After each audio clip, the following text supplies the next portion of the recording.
smells really good. This is a papaya seed soap. So again, I used the Lots of Lather quick mix. And I hit a little stumbling point when I tried to get fancy and add an exfoliant. So, well, hello and welcome back to the channel. Today I'm going through all 7 loaves of cold processed soap that I have made thus far in my soap making career. And telling you where I went wrong with absolutely every single one of them. So hopefully, if you're newer to the cold processed soap making category, you can avoid these things. Now, let's go ahead and just address the elephant in the room. If you saw this video here, which actually I'm pretty sure was like the first video that I ever posted about my handmade business, if you saw that video, you'll know that wow, the internet was triggered. All the soap makers were triggered by that video. You know, I'm still at a loss as to why. There were quite a few people who were very helpful and knowledgeable and shared great information respectfully, but there were just as many people that I had to delete the comment of and block because they were so rude. Literally, someone told me that I was a liar because I used melt and pour soap instead of making cold processed soap to sell to customers. And at that point, I didn't even think I had like my website yet. So, you know, just here's your daily reminder to treat everyone with kindness. And I'm happy to hear any advice or things that you have to say. Just make sure, again, that they are done with kindness and from a helpful point of view, not a belittling point of view. You know what I'm saying? I feel like the answer is yes. You guys, I'm sure you know what I'm saying. Okay, so let's get into these 7 loaves. So this was the first ever bar that I made, and it is a candy cane fragranced bar. This actually doesn't look half bad. I found the recipe for this off of brambleberry.com. It wasn't a candy cane recipe. I just took a regular recipe and then like figured out how to make it candy cane on my own, like by adding the fragrance oil and using 2 different colors of batter. But the like recipe for the soap bar itself did come from Brambleberry.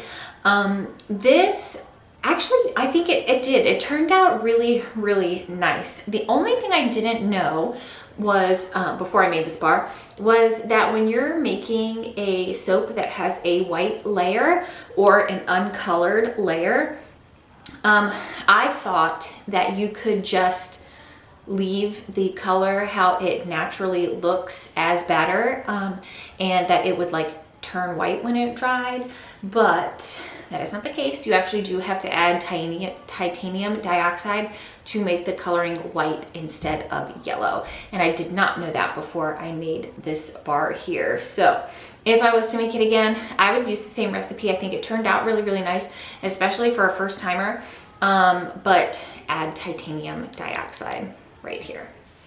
And just as a quick side note, because this was the first one that I ever made, and I know that this is like a little different because I didn't sell it because it was a test recipe, I would highly recommend not picking a seasonal fragrance for it and picking just like, you know, a general fragrance, because obviously right now I have more of a following than I did. I've sold more products than I had at that time, but no one's gonna buy a candy cane soap right now. So the next one that I made is this bar right here. Okay, so I don't know what I was thinking as far as the fragrance goes or as far as the design goes. I honestly don't even know where I got the recipe from. I know that it's not the same recipe that I used for the candy cane one, but I can't remember like what I did differently. I'm not exactly sure. So as you can see, this has a large amount of like bubbles in it. There's some soda ash happening, and even like to this day it's very like sticky, and it's a firm bar, but I'm getting a lot of residue on my hands. So here's what happened when I made this. I did whatever I did. I had no idea that you actually should wait till the very last second to put the fragrance oil in. What I did when I made this bar was like melt all the oils and then make the lye water mixture. And then I put the fragrance oil and mixed it with a stick blender into the melted oils. So when I did that, it like thickened up really fast, and by the time that I poured it into the mold, it was very much so like pudding. It's like melting on my fingers as I'm touching it. So that's what I learned from that bar, that you should definitely wait till the very last second to add the fragrance oil and mix it in by hand. The next bar that I made was this one here. Now this one actually doesn't look half bad. Here's the top. Okay. This one doesn't look half bad. I really like how it turned out. It is a peach prosecco fragrance, which I absolutely love. It's from Brambleberry. That's one of my top favorite fragrances that I've tried thus far, is peach prosecco from Brambleberry.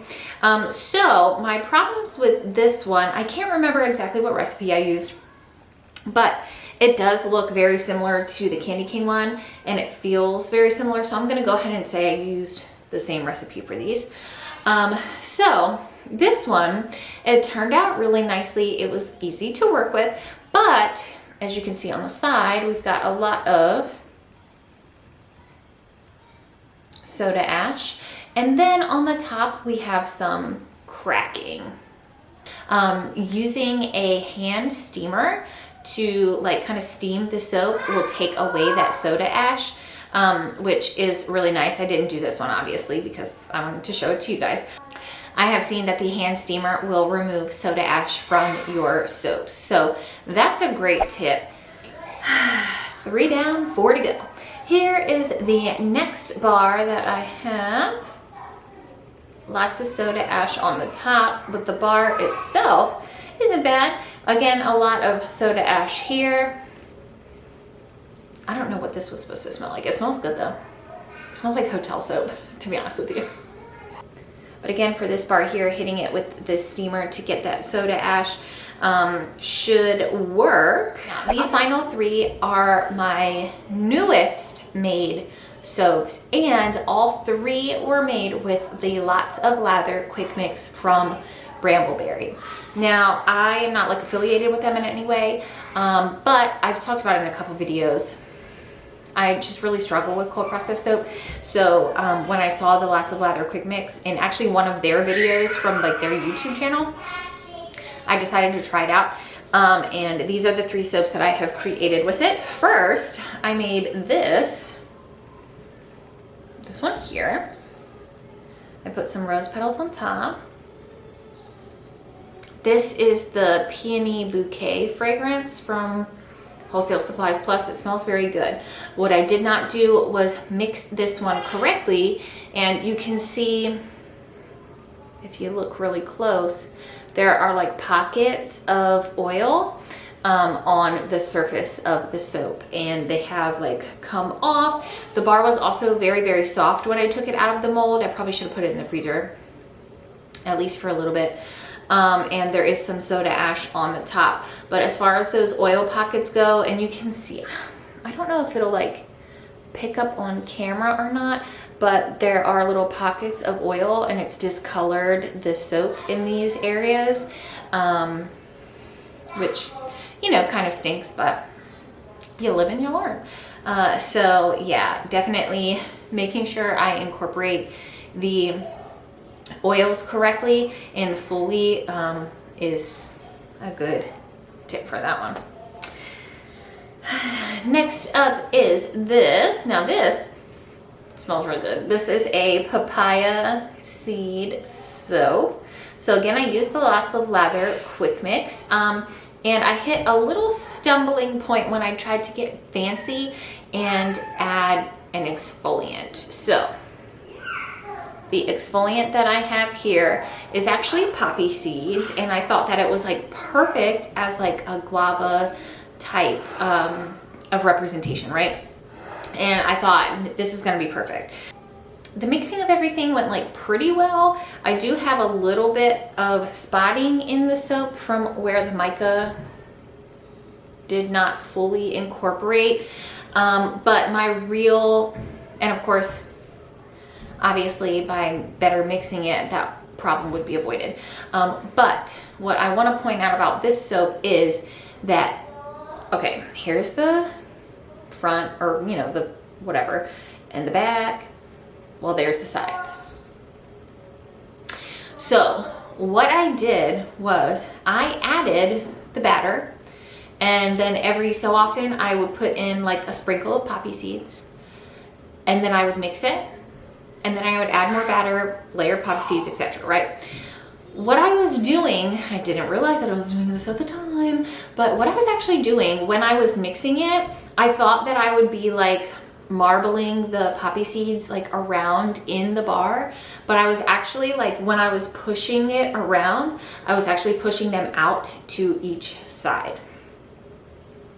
Very unfortunate, because this would have been an actual like nice bar of soap had that not happened.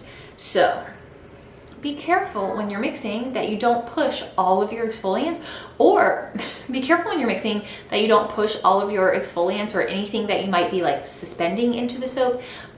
Be careful that you're not pushing it off to the side, because that's a real quick ruiner of the entire loaf, which really stinks. This is my 7th loaf of cold processed soap, and the most recent one that I have made.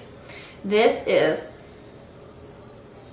the Blue Lotus Spa fragrance from Wholesale Supplies Plus, which smells absolutely wonderful. Here's the soap. I went very plain, very minimal. Nice coloring. The top has soda ash, but it kind of like fits in with the flow. I feel like it's very like ocean vibe, you know? I'm really happy with how this bar turned out. However, all that, look at all that, it gelled, the whole thing gelled. And now it looks like you have like a wet spot in your soap. Now, I have read quite a number of things about gelling, and I can tell you that it doesn't actually affect the soap at all. It only affects the like aesthetics of the bar itself. So, could I sell this? Yes, yes I could. And it's totally safe to use, of course, after you wait for the 28-day cure time. But I was just a little bit disappointed. So I have read a few things that can avoid this gelling situation, and that would be to use a mold that has a lid, wrap it in a towel, sit it in the freezer for an hour. Just, you know, there's a bunch of different tips. I'm not sure which tip I'm going to try. I'll actually probably, now that I think about it, I'll probably try all of the tips the next time that I make a loaf. I'm not like done with cold processed soap. I just am taking a break to focus on other products, like developing my body butter and stuff like that. And then especially with my current situation of not knowing when I'm going to need to take a maternity leave, you know, it's just not at like the forefront right now to continue on with troubleshooting all of my cold processed soap woes. So that's that. All right. That was all 7 of the loaves of cold processed soap that I have made thus far in my handmade soap making career. All of the problems that I encountered, what I learned from those problems, and how to avoid it next time. Now, again, I'd love to hear any and all advice that you have down in the comments below. If you know something that I don't know, if I totally missed something, if you have a solution to a problem, let me know. But always, please be sure to do it with kindness. With all that being said, thank you so much for sticking around. Hit that subscribe button if you are interested in hearing more from me. I will see you next Thursday at 3 p.m. Eastern Standard Time.